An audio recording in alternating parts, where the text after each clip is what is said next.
Bismillahirrahmanirrahim. Assalamualaikum warahmatullahi wabarakatuh. Waalaikumsalam. Alhamdulillahilladzi hadana lihada wa ma kunna laula an hadana Allah. Wa asyhadu an la ilaha illallah wa asyhadu anna Muhammadan abduhu wa rasuluhu la nabiyya ba'dah. Allahumma salli wa sallim ala sayyidina wa maulana Muhammadin wa ala alihi wa sahbihi wa sallim. Subhanaka la ilma lana illa ma 'allamtana innaka antal alimul hakim. Wa tub alaina innaka antat tawwabur rahim. Rabbi shrah li sadri wa yassir li amri wahlul 'uqdatam min lisani yafqahu qawli. Amma ba'd. Alhamdulillah, segala puja dan puji syukur kita kehadiran Allah Subhanahu wa ta'ala yang senantiasa memberikan kita nikmat sehat wal afiyah. Karena itu kita bisa menghadiri ataupun melaksanakan daripada aktivitas kita sebagaimana yang telah ditentukan oleh Allah Subhanahu wa ta'ala. Salawat dan salam marilah senantiasa kita hadiahkan kepada seseorang manusia, yaitu Nabi kita Muhammad sallallahu alaihi wasallam. Semoga kita termasuk orang yang dicintai oleh Rasulullah dan dikumpulkan bersama Rasulullah sallallahu alaihi wasallam. Yang mana pada kesempatan hari ini yaitu kita akan membahas daripada kitab fikih, yang mana fikih ini adalah suatu ilmu yang sangat diwajibkan oleh Allah dan oleh Rasulullah sallallahu alaihi wasallam. Karena sebagian daripada ulama mengatakan ketika kita belajar ilmu fikih yaitu dihukumi daripada hukum fardu ain, yaitu dituntut untuk seseorang belajar satu untuk persatu. Yaitu ketika orang yang Islam kemudian dia baligh, kemudian dia berakal, maka diwajibkan untuk belajar daripada ilmu fikih tersebut. Dikarenakan ilmu fikih ilmu yang sangat penting dan sangat digunakan keseharian di dalam ibadah kita kepada Allah Subhanahu wa ta'ala. Yang mana di dalam hadis Rasulullah sallallahu alaihi wasallam mengatakan, man yuridullahu bihi khairan yufaqihu fid din. Barang siapa yang menginginkan kebaikan di dalamnya, maka belajarlah di dalam ilmu agama, yaitu ilmu fikih. Karena ilmu fikih ilmu yang sangat penting. Karena antara manusia dan kepada Allah Subhanahu wa ta'ala, maka diwajibkan untuk kita belajar daripada ilmu fikih tersebut. Karena ilmu fikih diajarkan kita tentang yang mana yang halal dan yang mana yang haram, dan yang mana yang sah dan mana yang tidak sah, terutama di dalam hal ibadah. Kalau kita ibadah tidak mempunyai ilmu ataupun tidak belajar di dalam ilmu fikih, maka amal kita tidak akan diterima oleh Allah Subhanahu wa ta'ala. Yang mana dijelaskan di dalam kitab Zubat yang mengatakan wa kullu man bi ghairihi ilmi ya'malu a'maluhun mardudatun la tuqbalu. Barang siapa yang mengamalkan suatu amal ibadah tidak didasari dengan ilmu, maka amal tersebut tidak akan diterima oleh Allah Subhanahu wa ta'ala. Terutama di dalam ilmu fikih. Kenapa? Di dalam hal ibadah kita diwajibkan untuk belajar di dalam ilmu fikih. Kenapa? Di situ nanti dijelaskan masalah wudu, kemudian nanti dijelaskan di dalam ilmu fikih masalah mandi wajib, dan juga dijelaskan di dalam ilmu fikih tersebut adalah hal-hal yang ini bertalukan di dalam sholat. Contoh, ketika kita tidak belajar di dalam ilmu fikih, maka amal kita tidak akan diterima oleh Allah Subhanahu wa ta'ala. Contoh, ketika kita ingin melaksanakan sholat, maka haruslah mempunyai daripada wudhu. Ketika kita tidak berwudhu, maka wudhu kita ataupun sholat kita tidak akan diterima oleh Allah Subhanahu wa ta'ala. Yang mana di dalam ilmu fikih ini terbagi menjadi 4 hal. Pertama yaitu ilmu ibadah.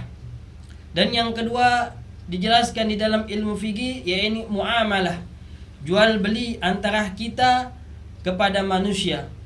Dan yang ketiga yaitu ilmu munakahah, yaitu nikah. Maka kita dianjurkan untuk belajar di dalam ilmu fikih.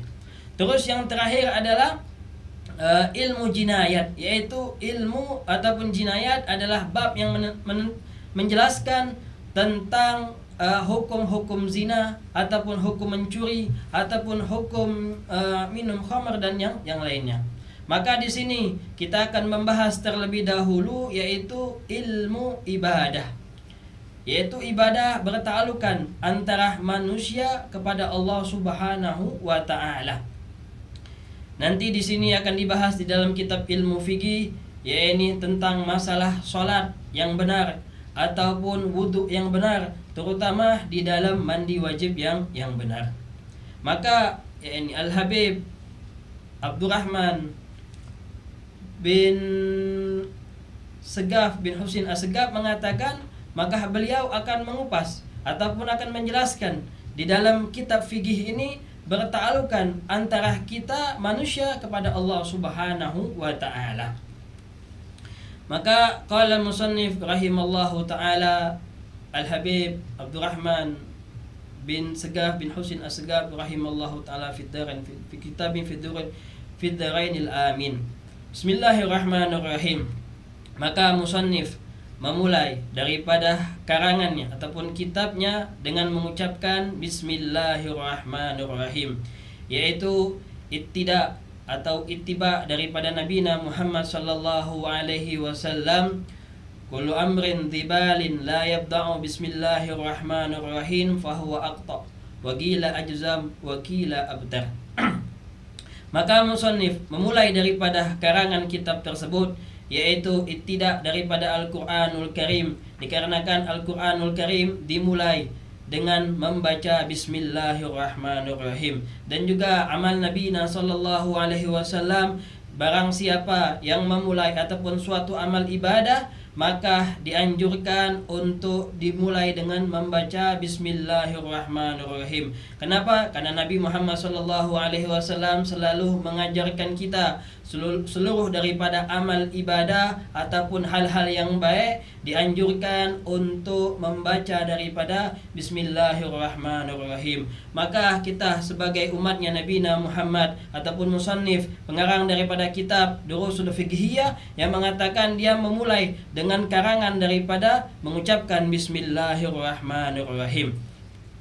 Di sini juga dijelaskan, yakni musannif termasuk daripada hal yang dianjurkan untuk membaca daripada Bismillahirrahmanirrahim. Termasuk daripada fadilah ketika kita mengucapkan Bismillahirrahmanirrahim sebanyak 21 kali ketika kita ingin tidur, maka Allah Subhanahu wa ta'ala akan jaga kita di malam hari tersebut. Maka Allah Subhanahu wa ta'ala akan jaga daripada rumah kita daripada orang yang ingin mencuri.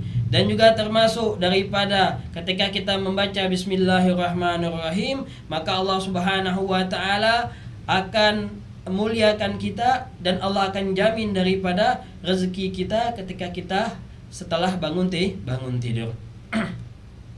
Maka musannif juga mengatakan di sini dijelaskan katanya bahwasannya ketika kita menulis ataupun membawa daripada Bismillahirrahmanirrahim, maka Allah Subhanahu wa ta'ala akan jaga daripada rezeki kita dan juga Allah Subhanahu wa ta'ala akan jamin daripada rezeki orang yang menulis ataupun membawa daripada Bismillahirrahmanirrahim. Yang mana dikisahkan seorang suami istri yang mana seorang istri tersebut selalu mengucapkan daripada bacaan Bismillahirrahmanirrahim. Seluruh amal ibadahnya dimulai dengan membaca bismillah. Walaupun hal yang sepele, maka dia mengucapkan daripada bismillahirrahmanirrahim. Pada suatu hari seorang suami tadi ingin menguji atau ingin mengetes daripada fadilah atau keutamaan di dalam membaca bismillahirrahmanirrahim, maka dipanggillah seorang istri tersebut, "Wahai istriku." Maka istri tersebut datang dan suami tadi menitipkan daripada dompet yang berupa uang. Dan ketika diambil, mengucapkan daripada bismillah, ketika dia membuka lemari dan dimasukkan ke lemari, mengucapkan bismillahirrahmanirrahim, dan kemudian ia letakkan di bawah baju, mengucapkan bismillahirrahmanirrahim. Pada suatu hari, pada malam hari, seorang suami tadi datang dan mengambil daripada dompet yang diamanahkan seorang istri tadi untuk disimpan. Kemudian dia ambil dan dia lemparkan ke dalam sumur. Kebesokan harinya, maka seorang suami tadi meminta, "Wahai istriku, aku ingin dompet yang pernah aku titipkan kepada engkau." Maka seorang istri tadi mengambil dan mengucapkan, ketika membuka lemari, dia mengucapkan bismillahirrahmanirrahim, dan kemudian dia angkat, kemudian dia ambil daripada dompet tersebut dengan mengucapkan bismillahirrahmanirrahim. Maka ia bergegas untuk memberikan daripada dompet tersebut kepada seorang suami tadi. Maka sangatlah kaget, sangatlah terkejut seorang suami tadi melihat dompet yang telah ia buangkan ke dalam sumur, maka ada di tangan seorang istri tersebut. Maka di saat itulah ia selalu mengucap ataupun mengikuti apa yang dilakukan daripada seorang istri tersebut, mengucapkan bismillahirrahmanirrahim. Ketika dia yakin bahwasanya mengucapkan bismillahirrahmanirrahim, maka Allah Subhanahu wa taala akan jaga, Allah akan lindungi orang yang selalu mengucapkan daripada bismillahirrahmanirrahim. Maka kita bisa mengambil daripada contoh seorang suami istri tadi, yang mana istrinya tidak pernah meninggalkan mengucapkan daripada bismillahirrahmanirrahim, maka Allah Subhanahu wa taala jaga daripada titipan ataupun barang tersebut karena ia mengucapkan daripada bismillahirrahmanirrahim. Maka musannif pun ingin mendapatkan daripada keberkahan di dalam bismillahirrahmanirrahim, maka musannif ingin mendapatkan barakah ataupun tabarukan, biar ilmu ataupun kitabnya yang ia karang mendapatkan daripada barakah daripada Allah Subhanahu wa taala. Di sini juga musannif mengucapkan bismillahirrahmanirrahim dengan menyebut nama Allah Subhanahu wa taala yang Maha Ar-Rahmanur Rahim. Allah Subhanahu wa taala mempunyai sifat Ar-Rahman, yaitu Allah Subhanahu wa taala mun'imu bil jala'ilin ni'am. Allah Subhanahu wa taala mempunyai daripada nikmat yang Allah berikan seluruh daripada alam semesta ini. Allah Subhanahu wa taala memberikan nikmat, yakni bi jala'ilin ni'am, nikmat-nikmat kepada seluruh makhluk yang Allah Subhanahu wa taala ciptakan.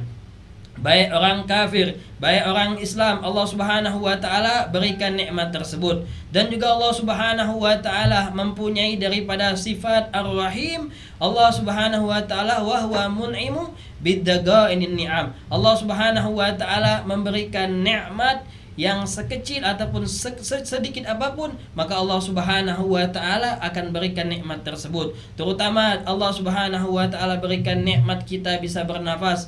Allah Subhanahu wa taala bisa memberikan kita nikmat yang luar biasa, memandang daripada nikmat ataupun anugerah yang Allah Subhanahu wa taala ciptakan di dunia ini. Maka kita wajib untuk bersyukur atas nikmat yang Allah Subhanahu wa taala berikan kepada kita.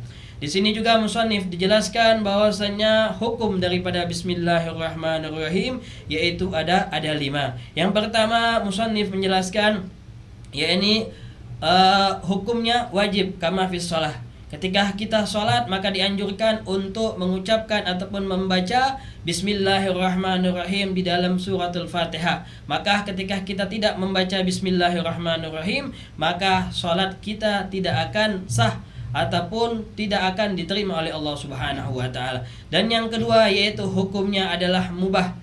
Yakni mubah sesuatu hal yang mana sesuatu hal yang dianjurkan, yaitu contohnya seperti membawa hal yang mubah atau memindahkan daripada barang ke tempat yang lain, itu termasuk hal yang mana disunnahkan untuk membaca daripada bismillah. Terus yang ketiga daripada hal hukum daripada bismillah yaitu makruh.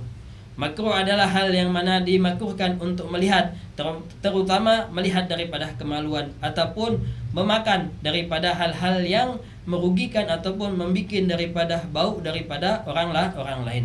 Terus yang keempat adalah sunnah, yaitu sunnah apapun yang dianjurkan oleh Nabi SAW maka dianjurkan untuk mengucapkan daripada Bismillahirrahmanirrahim.